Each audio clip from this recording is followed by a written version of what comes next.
माता की वंदे वंदे वंदे। आज संपूर्ण महाराष्ट्रभर संपूर्ण देशभर तिरंगा यात्रा झाल्या आहे।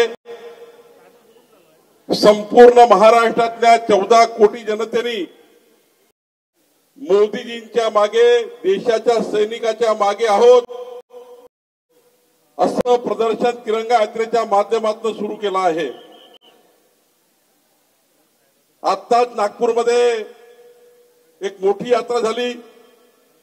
संपूर्ण महाराष्ट्राच्या तालुक्यापर्यंत यात्रा होत आहे। पण मी माननीय मुख्यमंत्री आभार मानतो, अभिनंदन करतो।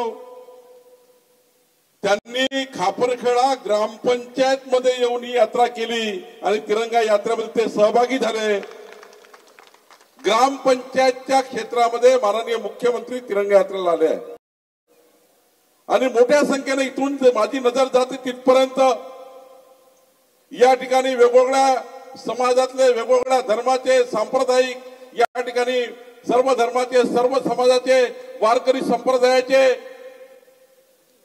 माजी सैनिक असा एकही वर्ग नाही की यात्रेमध्ये सहभागी नाही। कालच्याही कामठीच्या यात्रेमध्ये संपूर्ण समाज ढवळून निघाला, समाज मन ढवळून निघाला आहे आणि म्हणून खऱ्या अर्थाने आज संपूर्ण देश मोदींच्या मागे उभा झाला आहे। संपूर्ण भारत देशाची जनता सैनिकाच्या मागे उभी झाली आहे। दहशतवादाच्या विरुद्ध लढाई सुरू झाली आहे आणि आता तर मोदीजींनी ठरवलं आहे की यानंतरचा दहशतवाद जर कुणी केला, आतंकवाद कुणी केला तर ते युद्ध म्हणून करू आणि त्यांना संपून टाकल्याशिवाय राहणार नाही असं मोदीजींनी या ठिकाणी आपला संकल्प केला आहे।